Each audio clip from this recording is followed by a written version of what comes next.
ஆமாம் பயில்வா டயத்தில் கரெக்டாக இருக்கான்லப்பா. மணி இப்போ கரெக்டாக பார்த்தோம்னா 11 தான் ஆகுது. 11 கூட ஆகலை, அதுக்குள்ளே வந்துட்டாங்க. அதுக்குள்ளே வந்து நிற்கணும். என்கிட்ட கேட்போம்.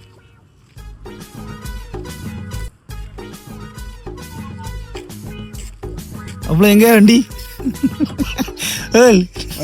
இங்கே பாருங்களேன். இல்லை வண்டி கரெக்டாக இங்கே வந்து ஆஃப் ஆயிருக்கு. என்ன வண்டி இங்கே தான் பக்கத்தில் வந்துருக்கு. ஒரு சின்ன வேலை விஷயமா வந்துருக்கு. இவனெல்லாம் ஏன் ஏற்றிட்டு வருங்காலமா? வருங்காலம் கண்டிப்பாக இதை ஷேர் பார்க்கணும். இந்த வீடியோ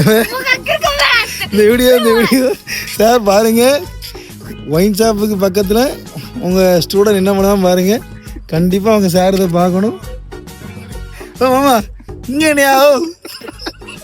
ஓ இங்கே பாரு சார் பாருங்க. ஆமா வண்டிக்கு ஆஃப் ஆகிட்ட தள்ளணுமா? எப்படி தள்ளுங்க. அது கரெக்டாக என்ன வண்டி ஒயின் ஷாப் கிட்ட வந்து ஆஃப் ஆகுது. வாங்க தள்ளுவோம்.